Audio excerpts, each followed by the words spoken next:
자, 오늘은 류마티스 관절염, 그리고 루푸스, 강직성 척추염 등 각종 류마티스 질환을 전문 치료하시는 유창길 원장님을 모셨습니다. 원장님과 인사 나누겠습니다. 안녕하세요. 안녕하세요. 네, 안녕하셨습니까? 네. 그동안 이제 류마티스 질환이라든지 자가 면역 질환에 대해서 계속해서 말씀을 해주고 계신데, 자, 오늘 말씀해 주실 미니 강의 주제는 어떤 내용일까요? 네. 그동안 루푸스에 대해서 몇 차례에 걸쳐서 이제 말씀을 드렸었습니다. 그리고 루푸스가 실제로 나을 수 있다는 사실을 그 한방 치료 사례의 실제 치료 사례를 통해서도 몇 번에 걸쳐 소개를 드린 적이 있고요. 네. 오늘도 루푸스에 대해서 좀 더 자세하게 개괄적인 말씀을 드리는 시간을 가지도록 할 것이고요. 네. 그리고 오늘 말씀드릴 미니 강의 주제는 루푸스와 단백뇨에 대해서 개괄적인 말씀 드리면서 단백뇨 자체에 대한 개념, 그리고 루푸스에서 나타나는 단백뇨가 나타날 때의 특징들에 대해서 포괄적으로 한번 말씀을 드려보겠습니다. 네. 이전에도 이제 루푸스와 단백뇨에 관한 이야기를 해주셨는데, 그 루푸스를 얘기하다 보면 단백뇨 증상이 자주 나오게 되거든요. 네.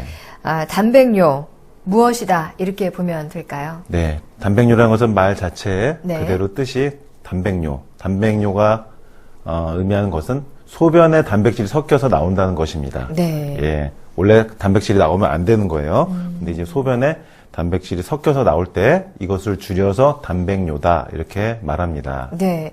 그렇다면 소변에 단백이 어느 정도 양이 나와야 단백뇨다 이렇게 부를 수 있는 것일까요? 예, 정상적인 사람의 경우에서도 어떤 특정한 피곤한 상황이라든지 무리를 때 소변에 단백이 약간 미세하게 검출된 경우는 있어요. 그런데 단백뇨라는 진단을 내리려면요, 성인의 경우는 하루에 500mg 이상의 단백이 소변에 나올 때 그때를 단백뇨가 있다라고 명확하게 진단을 내릴 수가 있습니다. 그러면은 하루 500mg 이하로 단백이 나올 경우에는 이럴 때는 이제 정상이다 이렇게 보면 되는 거겠군요. 네, 신장질환 초기예요. 네. 소량으로 단백뇨가 나올 수는 있습니다. 정상인 경우도 있지만은 신장질환의 초기에는 미세하게 단백뇨가 나올 수가 있고요. 그래서 하루에 500mg 이하로 단백뇨가 나올 때는요, 미세 단백뇨라고 일단 진단을 합니다. 그래서 미세 단백뇨가 나오는 경우는 당뇨병이나 고혈압이나 사구체 심장과 같은 신장질환들에서 미세 단백뇨가 일단 나올 수가 있습니다. 신장질환 초기에는 미세 단백뇨가 나올 수 있다는 것이고요. 그리고 신장에 병이 아예 없고 깨끗하고 건강한 사람에게서도 단백뇨가 나올 수는 있습니다. 그래서 이렇게 건강한 사람에게서 신장 기능이 정상인데도 단백뇨가 일시적으로 나올 때 이런 것을 이제 기능성 단백뇨라고 합니다. 이렇게 기능성 단백뇨는 신장에는 문제가 없는데 단백뇨가 나오는 경우, 일시적으로 나타났다가 단백뇨가 다시 사라지는 것을 기능성 단백뇨라고 얘기합니다. 네. 그러면 완전히 건강한 사람도 단백뇨가 조금은 나올 수 있는 가능성이 있다는 것이군요. 그렇습니다. 예. 보통의 건강한 사람들도 단백뇨가 나올 수 있는 상황들이 이제 있습니다. 첫 번째로는 격렬하게 운동을 했을 때, 네. 그러니까 몸을 혹사한 거죠. 과격하게 몸을 혹사하고 피곤한 상태로 유지가 됐을 때 단백뇨가 나올 수가 있습니다.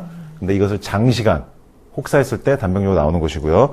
두 번째는 우리 몸의 체온이 올라가서 39도 이상의 고열이 발생될 때 소변에 단백뇨가 배출되는 경우가 있습니다. 이렇게 고열이 발생되면서 단백뇨가 동시에 나타나는 경우는 루푸스에서 상당히 자주 보이는 타입입니다. 그래서 고열과 단백뇨 조합으로 루푸스 증상을 가지고 계신 분들이 종종 있습니다. 루푸스 여성분들은.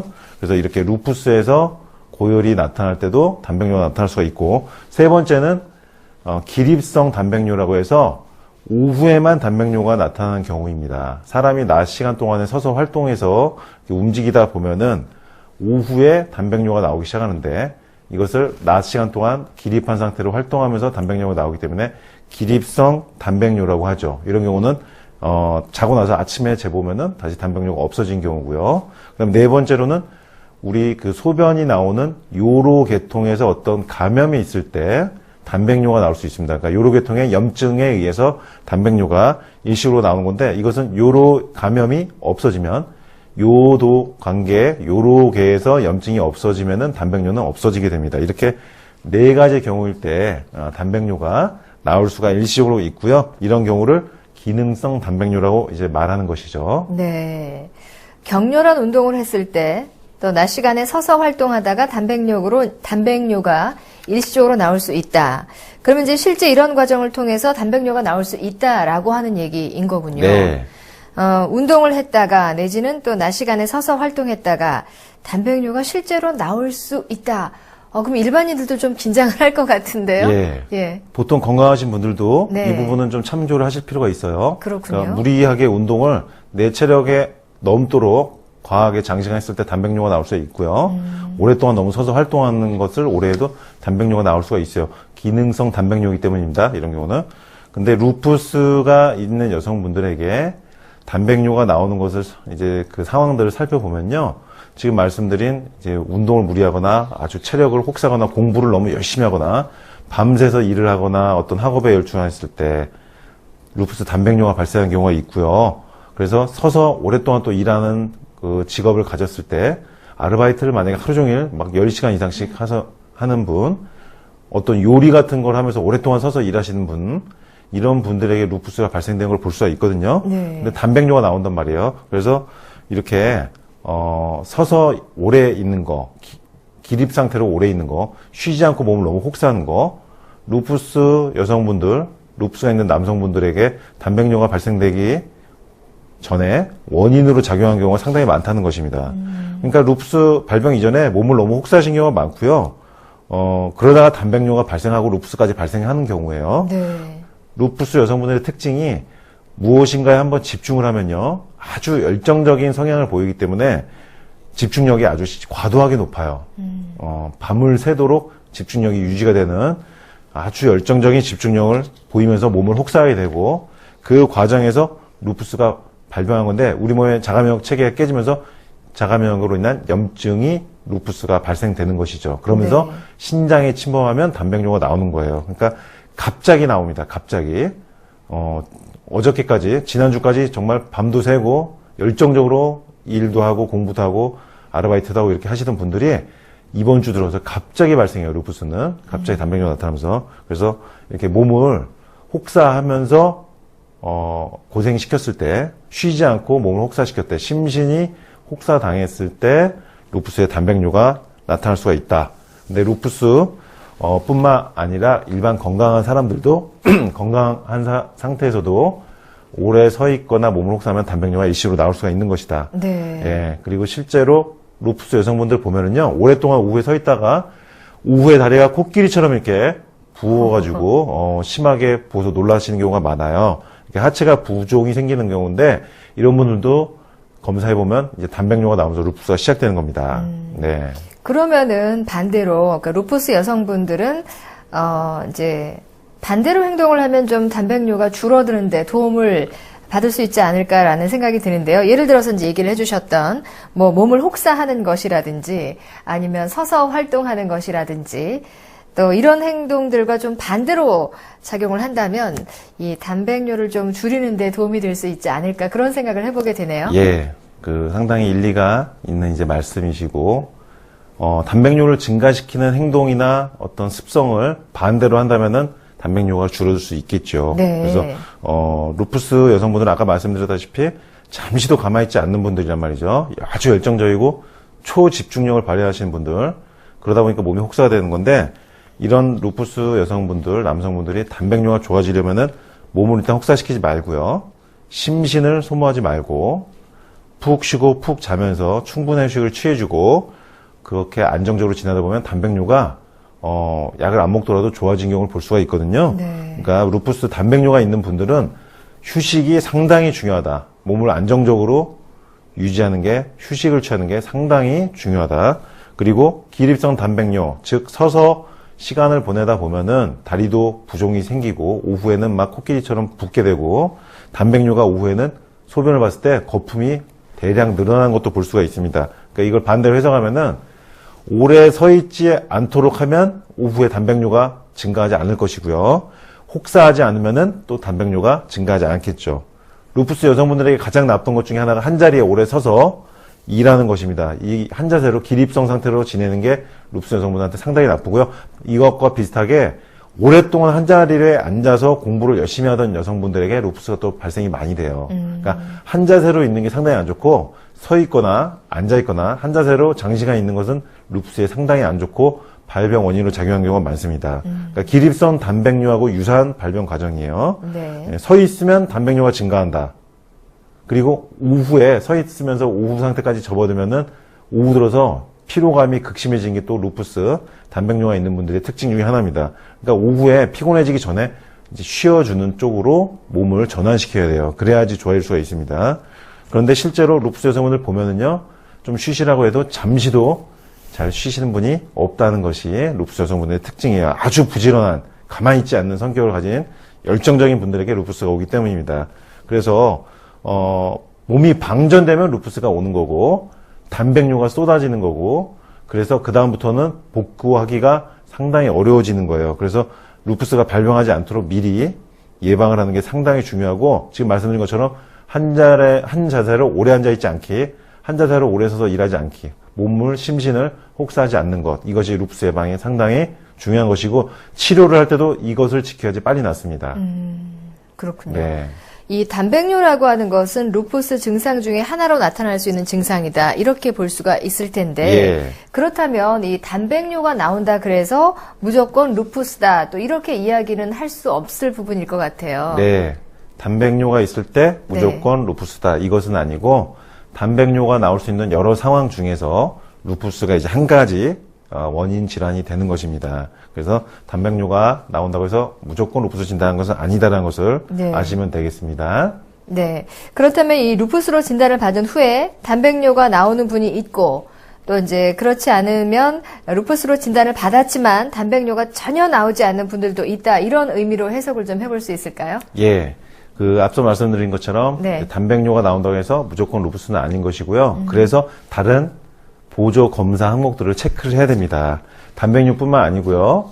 루푸스 활성도나 보체 수치, 그다음에 소변 검사 포함해서 혈액 검사를 통한 신장 수치, 크레아틴 수치, 그다음에 C3, C4 보체 수치나 피부나 신장의 조직 검사도 하는 경우도 있어요. 이렇게 여러 가지 루푸스를 확진하기 위해서 여러 가지 검사 항목이 추가적으로 체크가 되어야 되고, 그런 것들을 종합적으로 판단해서 임상 증상과 혈액 검사, 소변 검사 등등을 종합해서 루푸스로 진단을 내리는 것입니다. 그리고 네. 특히 안티 dsDNA라고 하는 항목이 있어요. 더블 나선 유전자 체크 항목인데, 이것이 또 양성으로 나오면 루푸스의 가능성이 많이 높아집니다. 그래서 이렇게 지금 제가 쭉 말씀드린 것처럼 루푸스의 진단에 어떤 스펙트럼이 되게 넓어요.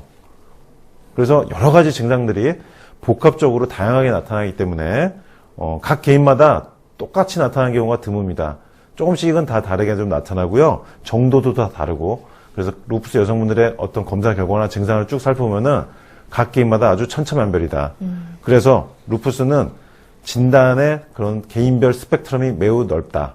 이렇게 보시면 되고요. 네. 결론적으로 아까 진행자께서 말씀해 주신 것처럼 소변에 단백뇨가 나올 때 루푸스는 모든 루푸스가 또 단백뇨가 나온 것도 아니고요. 네. 신장에 염증이 침범한 루푸스, 전신성 루푸스일 때만 단백뇨가 나오는 것입니다. 그래서 크게 두 가지로 분류가 되는 것인데, 피부 홍반성 루푸스와 내부 장기가 침범하는 전신성 홍반성 루푸스, 이렇게 두 가지로 나뉘는 건데, 네네. 피부 증상으로만 이렇게 발진이 나타나는 경우는 일단 가벼운 걸로 보시면 됩니다. 왜냐하면 피부에만 증상이 나타나고 내부 장기는 침범이 안 됐어요. 단백뇨도 안 나오고 심장이나 폐, 심장에도 어떤 문제를 일으키지 않고 단순히 이 거죽, 피부에만 발진이, 홍반이 나타났기 때문에 오히려 이것은 가벼운 것이고요. 네. 근데 이 나머지 하나, 전신성 홍반성 루푸스 같은 경우는 내부 장기에 침범이 되면 전신성을 붙이는 겁니다. 이 전신성 홍반성 루푸스는 내부 장기에 침범이 돼서 신장이 침범되면 단백뇨 나오죠. 그러니까 피부에만 나타난 것보다는 내부 장기에 침범한 게 증상이 더 심한 것이다, 이렇게 볼 수가 있는 거고, 그래서 결국은 루푸스가 있을 때 단백뇨가 안 나오는 게 좋은 겁니다. 왜냐하면 단백뇨가 나온 것은 내부 장기, 신장으로 루푸스가 침범된 거니까 가급적 단백뇨가 안 나오는 루푸스가 증상이 가볍고 치료기간도 짧고 예후가 더 좋은 거고, 만약에 단백뇨가 나오거나 내부 장기에 침범된 증상들이 나온다면 그것은 증상이 심하고 루푸스를 치료하는 것도 시간이 오래 걸린 것을 알 수 있습니다. 왜냐하면 조직이 침범됐기 때문입니다. 네. 그러니까 루푸스 질환도 조금 가벼운 것과 무거운 것, 지금 말씀을 해주신 대로 이제 크게 두 가지로 나눠볼 수 있을 텐데, 피부 쪽으로 나타나는 루푸스, 그리고 이제 내부 장기에 나타나는 루푸스, 이렇게 크게 두 가지로 나눠볼 수 있겠군요. 예, 지금 말씀해 주신 게 이제 정리가 되는 건데요. 피부형, 그 다음에 전신형, 이렇게 네. 나눌 수가 있습니다. 그러니까, 증상이 다 달라도 병명은 루푸스로 루푸스. 예, 이제 통일되는 거지만은 네네. 증상 타입에 따라서 분류가 된 거죠. 그래서 아까 아나운서님께서 말씀해 주신 것처럼 전신성 홍반성 루푸스와 피부 홍반성 루푸스 이렇게 두 가지로 크게 분류가 되는 겁니다. 이것은 루푸스를 크게 두 가지 형태로 분류 진단할 때 쓰는 방법이고요. 네. 그래서 내부 장기에 신장, 혈액, 심장, 폐 이렇게 내부 장기로 침범한 전신성 루푸스가 좀 더 심하다 이렇게 보시면 되겠습니다. 그렇다면 이 피부 증상이 있으면서 동시에 내부 장기의 어떤 장기죠. 그 장기에 루푸스가 침범을 하느냐 하는 것이 결국 루푸스 증상들의 다양한 조합이 생길 수가 있고 또 그 조합에는 아주 많은 경우의 수가 발생할 수도 있겠다라는 생각이 드는군요. 네. 지금 오늘 이 미니가의 내용이 조금 어려운데 네. 예, 루푸스가 있는 분들은 조금 이해를 잘 하실 수가 있는데 일반 청취자분들께는 좀 어려울 수도 있는데 이거 알아두시면은 주변에 어떤 도움을 주실 수도 있으니까 좀 찬찬히 잘 들어주시면 좋겠습니다. 어떤 한 개의 장기에만 침범한 루푸스도 있고요. 두 개, 세 개 장기에 침범되는 경우도 있습니다. 그래서 장기에 침범을 전혀 하지 않는 루푸스도 있고요. 또한 혈전을 발생시키면서 혈관을 경색을 유발하는 혈관이 막히게 하는 루푸스도 있어요. 그러니까 루푸스의 다양한 형태와 증상들, 정말 천의 얼굴을 가진 병이라고 하는데 너무나 다양하고 진단 증상의 스펙트럼이 개인별로 매우 넓다. 그래서 추후 강의에서도 계속 조금씩 말씀을 드릴 것이고요. 결국 루푸스를 진단하고 치료하는 것은 상당히 고난이도의 지식과 임상 경험을 필요로 한다. 왜냐하면 루푸스를 한 것은 지금 말씀드린 것처럼 복잡한 미로처럼 복잡한 수학 문제처럼 얽혀있는 실타래처럼 증상이 나타나기 때문입니다. 그래서 그 얽혀있는 실타래를 해결하기 위한 지름길을 찾으려면요.